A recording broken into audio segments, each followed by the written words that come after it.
young monitor. You're a credit to Marseille. Ah, yes, a true story. Return it to our history section.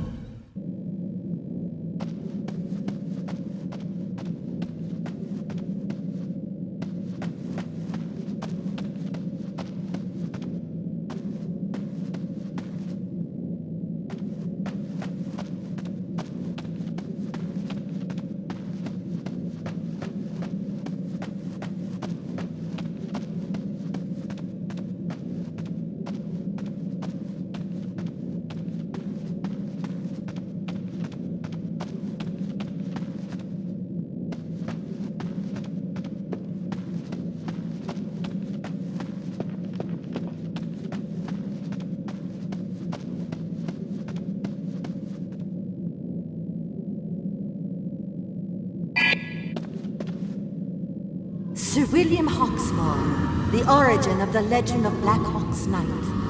And for a time in Europe, the feast of Blackhawk's Night was as important as our Halloween or Mardi Gras.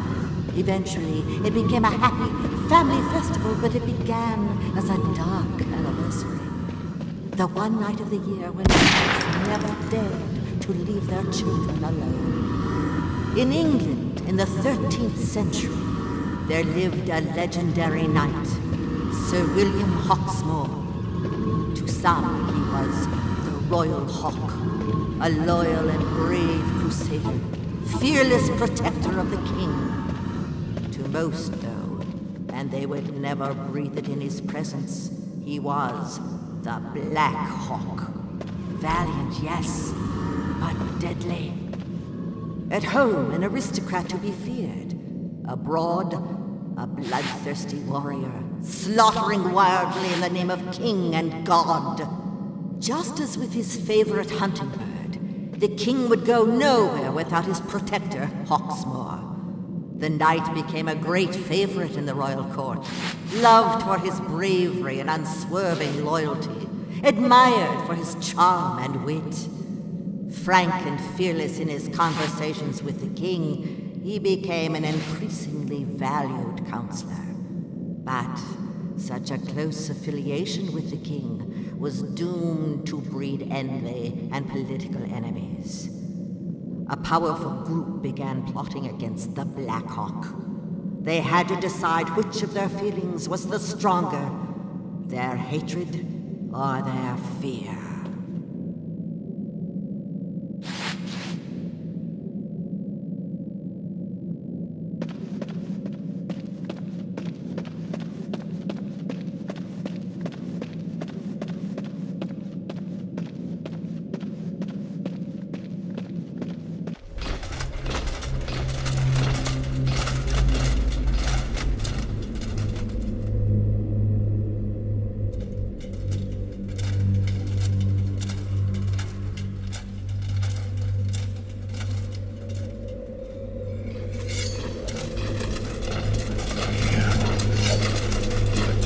Avenge his treachery.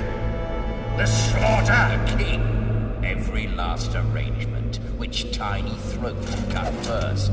The undressing of your lady. Everything was commanded by the king.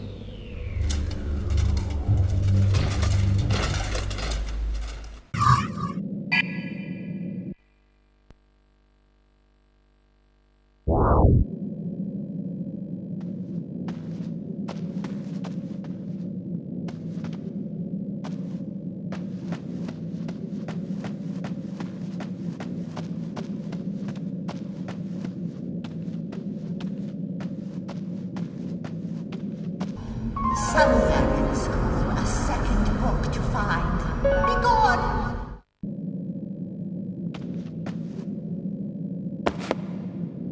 Ah yes, an astral odyssey. The Diaries of Professor Peter Richmond.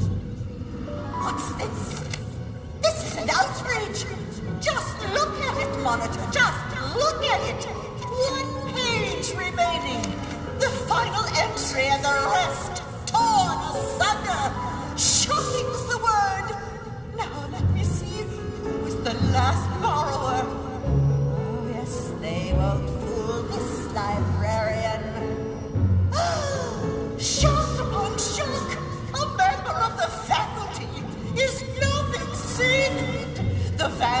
Philistine is our own Professor Broad. He may be guilty of a lot worse than that, ma'am.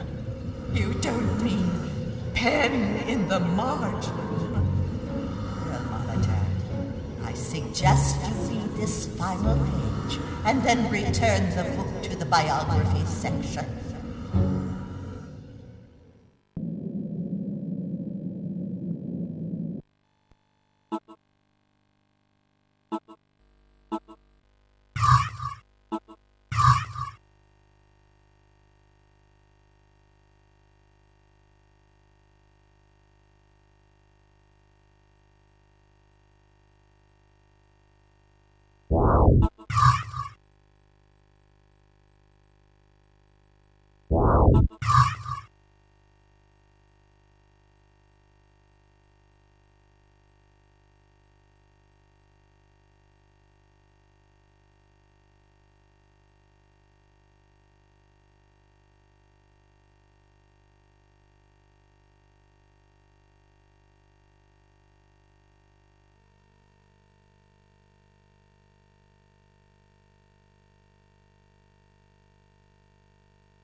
I wonder, can they see me now, standing victorious? That's very wrong. Is it as painful as you feared, Professor? You ran away to hide, didn't you? Pure fear. But then you chose not to remain hidden. You had to search, to hunt, to challenge things beyond your simplistic comprehension. And that way, I found you. I was never looking for you. You were nothing. You should have respected your fear, Professor. Known your limits. Why murder so many innocents? They won't stay innocent. All my pretty ones had no love for me. Nothing but contempt on the other side of death. You killed 10 students who had nothing to do with this. Was 10 a little excessive? Would 1 have been enough? Or 4? 6? After all, I had to snare you. How else could I kill you? And then eat your soul. Eat?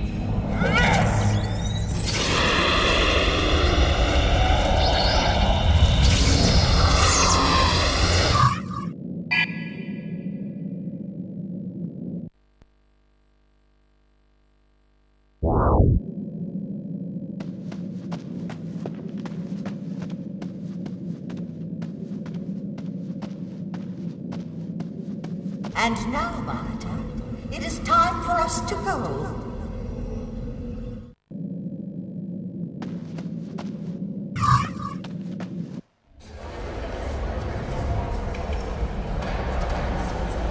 So foul and fair a day I have not seen. Ah, an audience at last. Methought I heard a voice cry, "Sleep no more! Macbeth doth murder sleep." Is this a dagger I see before me? No, it's a Glock 17. Police issue. Thou canst not say I did it. Never shake thy gory locks at me. Take your tights off, worm boy. You've lost your audience. Unless you hadn't noticed. Caviar to pigs I'm feeding. I shall succumb to the spirit of Barnum and Bailey. Give them what they want to see. Steal! Steal! She cannot hear you, cretin. Well, well. Have you enjoyed yourself chasing up and down, firing pop guns at my little troop of pets? Cut the crap, Hawkface! I don't care how many times you've died on your ass before, I'm taking you down! You intend to arrest a ghost? Whatever. I know what you did in this school 2 years ago, and all that's real. That is real. What do you plan to do about that? To be continued, no doubt, ladies and gentlemen. But before tonight's grand finale, may I present the return of my angels of death.